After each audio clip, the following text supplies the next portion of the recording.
love these little beauties. Soft shell crab, probably one of the most commonly used snack in every single Australian menu. As you can see, I love this stuff. The soft shell crab, you know why they're so soft outside? For every single crab, when it grows, the shell cannot expand, so they actually molt out of the shell. And they go around 4 days when they're absolutely naked like this, and all the fishermen, they're ready to catch them. That 4 days, the shell is so soft, and they got a lovely, amazing sweet taste. Now, with these two beauties, fry them to crisp them up is the perfect trick. A little bit of rice flour, perfect for coating them and create a lovely crisp. Lots of chili powder, so they're nice and hot, all mixed into the same bowl. Chinese 5 spice. These got lovely aromas and amazing fragrance. Lots of sesame seeds for the crunchiness, and Szechuan pepper. So aromatico. It's got so much power, much stronger than normal pepper. Just crush it a little bit with the back of your knife, and it doesn't matter if it's still a little bit chunky. The batter is finished, lots of sea salt, and just mix it in. Look at the beautiful colors of the flour. Now, let's clean the crabs. Very simple. These guys don't have anything to be wasted.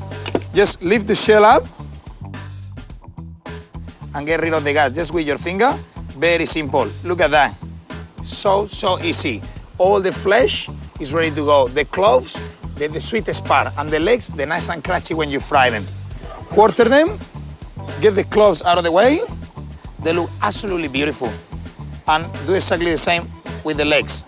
So we got plenty of little bites that we can use as a snack. Do exactly the same with the other one, and clean the shell. Get the guts out of the way, very simple, and get the dead man fingers. See you later, alligator. Now, doesn't matter they're still a little bit wet, we wanna dust them in the flour to create a perfect coating and lots of flavor. Very simple, just drop it in the bowl, all of them, and that's when the party starts. We need a pot with lots of hot oil. Very, very hot. Remember, we're gonna fry them for like 10-15 seconds, just to create that crispy consistency outside. All the flavor, I can smell the chili from here. Remember, nice and hot. Once they're ready to go, we make sure that our oil is very nice and hot, and that's how we do this. Look at this. You know when you're gonna have a bath, that you always do like this with your food? Make sure that the water is nice and warm. We're gonna do exactly the same with this little fella. Let's see if this is hot. You see how it bubbles straight away? Now just let it go. Uno, come here, and all of them goes in. That's absolutely beautiful. They're gonna slightly change the color to that amazing orangey bright color. Careful with the bubbles. Lots of bubbles happening. And as you can see, they already start bloating, and all the oil is penetrating through, getting inside the legs, and making it nice and crispy. Now with the spider, there is not a spider in the kitchen. We push them down. We make sure they fry all the way, but we don't overcook them. So we still got lovely sweetness inside, because they're gonna hold lots of hot oil inside. We're gonna pat dry them into a tea towel or a paper towel. So make sure they're nice and crispy. The rice flour is helping a lot to create that coating and that crunching. And now, with the spider, there you are, absolutely beautiful. Make sure you drain the oil a little bit and into the paper towel. There you are. Pat dry them just for a little while. Now a lovely tropical fish and chip shop. And now let's do as a garnish a lovely Asian trick with a Spanish twist. Big chunky chorizo, the Spanish sausage. There was chargrilled yesterday in the barbecue, into the pan with a little bit of edamame. Edamame, the very sweet soybeans. They're so special and they're my favorite. I use them because they're going beautifully along with the flavors of the crab. So the chorizo first. Chorizo's got lots of fats and oils. And as you can hear the sizzling in the pan, they're gonna start sweating and they're gonna create a lovely sauce. Nice and spicy and with a lovely red color, the same than the crab. As you can see, if you press the chorizo into the pan, a lovely sweat, like red from the paprika or the chorizo, is coming out. A tiny little bit of green, some coriander and some chives. It'll go fantastic with this stir fry. Opa. Just keep it nice and rough. There you are, plenty. And now, saute, saute, saute. Beautiful. That's looking fantastic. The coriander starts to, almost like a perfume. And it's going along beautifully with the chorizo. And for the last touch, the edamame beans. Just remember, they're really juicy and they cook really quickly. So just whack it in the pan, let them sweat a little bit. Wow, it looks so good. A little bit of seasoning. And to finish, acidity, lime juice. It's gonna refresh that lovely spicy flavor. There you are. And as you can see, I didn't use one drop of oil.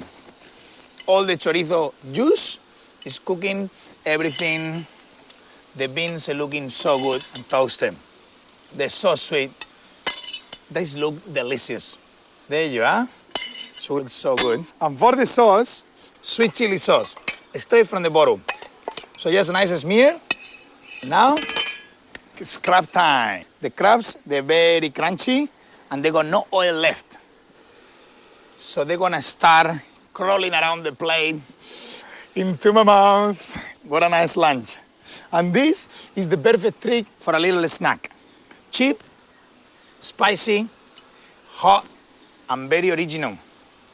As you can see, the little white dots is the rice flour crisping up, and they go a lovely crunch. Almost like having chips out of the bag. A tiny little bit more lime juice, tiny little bit of citrus, and a little bit of garnish. Wow, look at this. Fantastic. Crazy about soft shell crabs. Ah!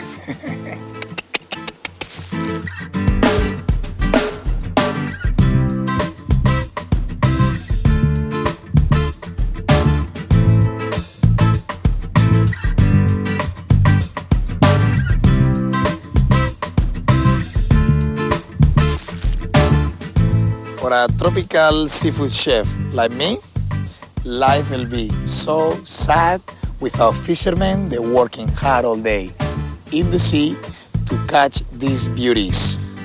Soft shell crab a la española. Va por ustedes.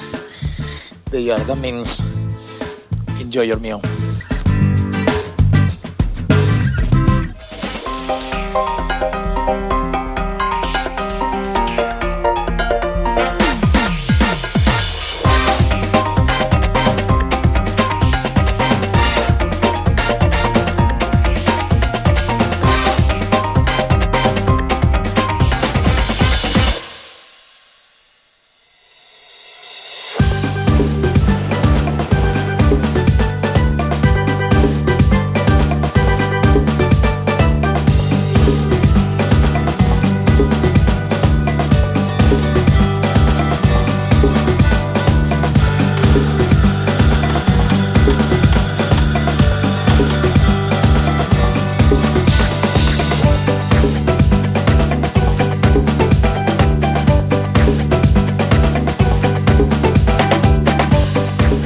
Coffee, coffee, coffee, coffee.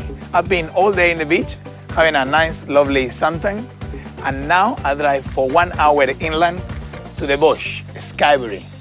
It's a tropical area. Even if it doesn't look like it, it's a tropical area. I'm gonna show you a little trick how we have the coffee in Spain, because not everybody have the coffee the same way all around the world. This is the Spanish way, the bonbon way. First, the condensed milk in the base of the glass. Condensed milk is so sweet. I cannot help myself licking the condensed milk from my fingers. I love it, it's so sweet. Spanish people were really sweet. There you are. Second time, the third glass. My heart is pumping right now. I feel like Speedy Gonzalez. I think I have too many coffees already. I feel a little bit, ándele, ándele, jipa, jipa, arriba, arriba. And perfect. So, condensed milk is finished. Now, 4 shots of coffee. spread evenly in the 4 glasses. Slowly, there you are. This way, we're gonna get 3 different textures of coffee and 3 different colors. I think if I have another one of these ones, I'm gonna be pumping all night. So, the third one, and the fourth one. What a master of quantities, look at that. Perfectly spread. And now, for the last texture and the last color, we're gonna put a little bit of ice and the leftover of the 4 shots of coffee. So it's gonna froth beautifully with the ice in the machine, like woo, big time. We need only 1 per coffee. So the ice go into the blender and the leftover, the 4 shots of coffee. Get in there. This is a fantastic way to create a really frothy consistency without any milk or cream. So now, you see it's changing slightly the color and it's getting really frothy, but it's not actually any milk in it. Amazing, isn't it? Stop. Hammer time. Okay, so now we got this amazing mix and we're gonna top it up very carefully so it doesn't mix all the way and we get that lovely 3 colors of the coffee. That's 1, that's 2, very carefully. There you are, that's 3. Very slowly, so that actually the froth doesn't push the coffee and mess around all our 3 amazing different colors. And as best can last, there you are. So here we go. A little bit of information before I have my coffee. These Arabica beans, they get around 50 hours of process until they get these amazing coffee beans that we all know. They get washed, they get fermented, they get toasted, something pretty amazing. And now, the 4th is finished, and as best can last, that's my coffee. I think I'm gonna be up all night. Coffee, coffee, coffee, coffee, coffee.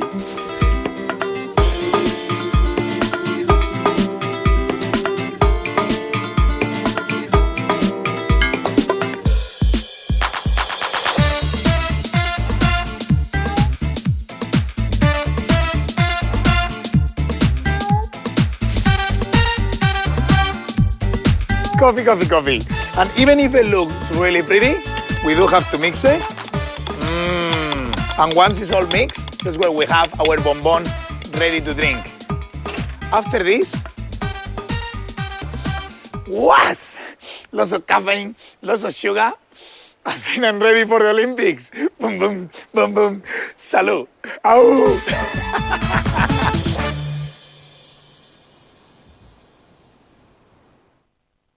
It's a seafood extravaganza as Miguel cooks up his sumptuous crayfish risotto, lobster cocktail, It's gonna change my life. and still finds time for some tropical sweetness. Fantastic. Paradise always tastes good in Miguel's Tropical Kitchen. Tuesday 8:30, exclusive to Lifestyle Food. Margaret Fulton, Our Food Journey, next on Lifestyle Food.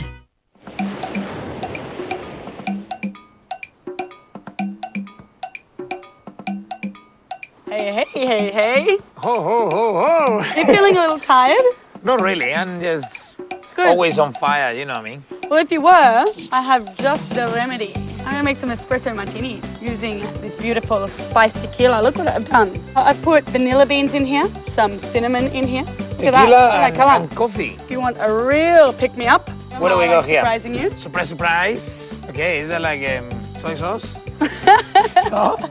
What do we got This there? is a creme de cacao. It's a dark chocolate liqueur. We need a shot in each. So how much is a shot? So it's 30 ml. 30 mils. You can really smell that chocolate, isn't it? Yeah. So what do we do now? So we're Tequila? gonna put a shot of each. Why is it got such a cloudy color? Why is that Because cloudiness? of the cinnamon and the vanilla beans in there. I've just got 2 double espresso shots. Good for sleeping. And they've got ice in the glass, and that's to chill it down. Because if it's hot and you shake it with ice, it makes the ice too watery and you lose a lot of flavor from the espresso. Oh, wow. And It's that a really good beautiful- tip back home, eh? Another 60 mils. Okay, so now we get heaps of ice And get rid of then the water so it doesn't water. water out the cocktail. Are you gonna have a go of this? Okay, of course. Yeah? Arriba! Hey, hoppa! We're gonna shake it. Wunderbar. Ooh, look at that. And now you've got to pour them nice and quickly. So Okay. just empty out the ice, nice chilled martini glasses. And Okay, so I'll we do the just- chef version of the cocktail. Look at this. How cool am I? There you are. I haven't seen that done before. Doing Always it in is the a bar. first time for everything, darling. All right. Oh, no. Put that down. Are we not drinking yet? Are we Got doing this the nutmeg business? Okay. Yeah, look at that. It looks fantastic. Is it good? Okay, let's go and let's don't sleep tonight. Maybe tomorrow. Look at that crema. Salud. Salud. Café, yole. Let's go for it. Pick me up. Very nice. What do you reckon? What do you reckon?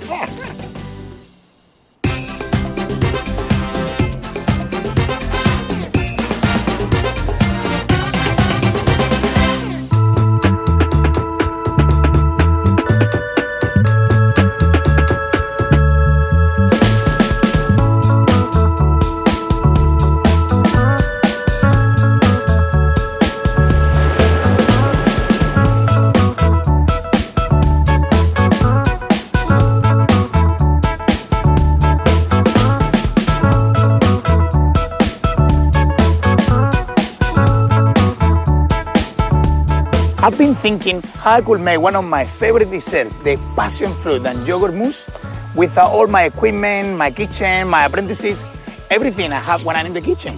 And thinking, I got to the point that me and a few ingredients gonna show you how to do this amazing recipe. First step, just need about 370 grams of yogurt. Because I don't have the scales here, I had to use my magic eye and calculate 375 grams, definitely.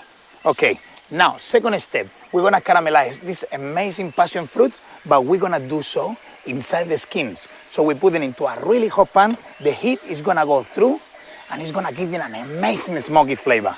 Second step, a tiny little bit of citrus, some lime. Lime is gonna give a lovely citrusy flavor to the yogurt mousse. So a little squeeze will be more than enough. And that beautiful citrusy flavor of the lime is gonna contrast with the bitterness of the natural yogurt.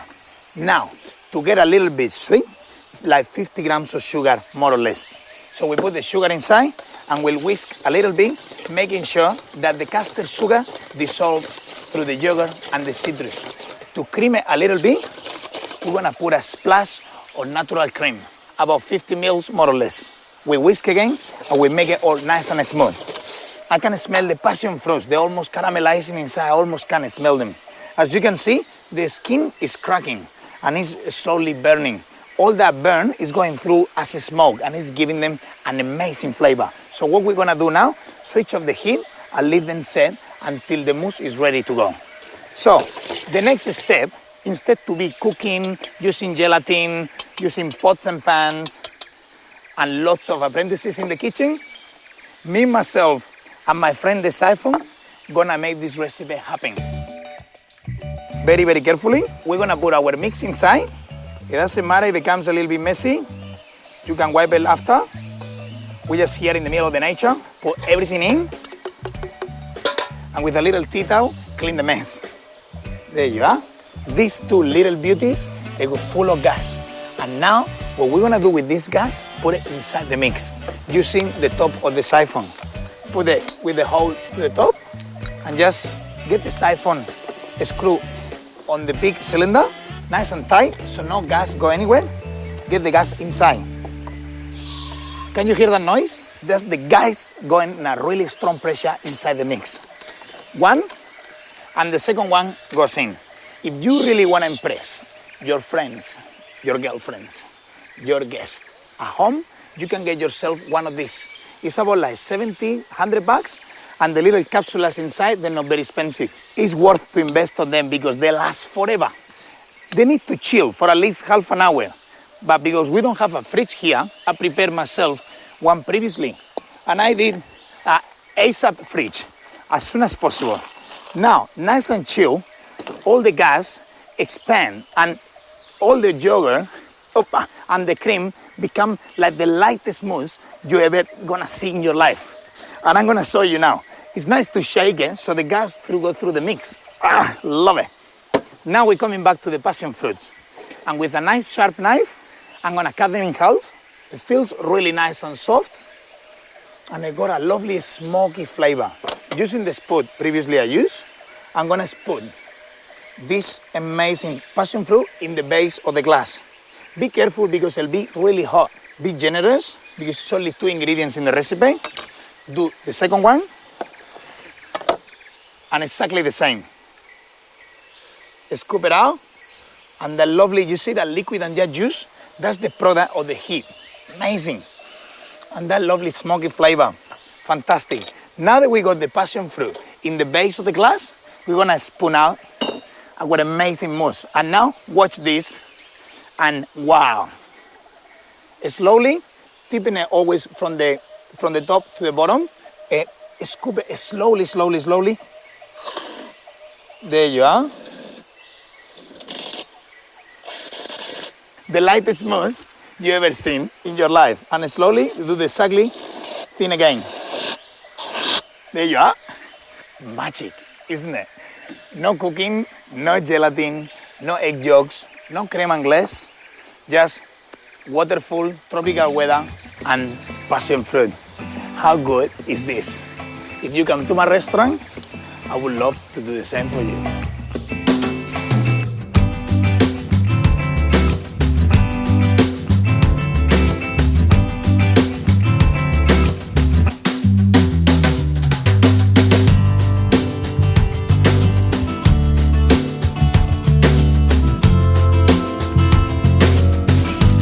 It's really hot in here. I just wanna eat. I'm so sweaty right now. Wow, the smokiness, the acidity of the passion fruit, the mousse is so light. And if I can do this simple recipe here in the middle of a waterfall, you can do it at home. Give it a go.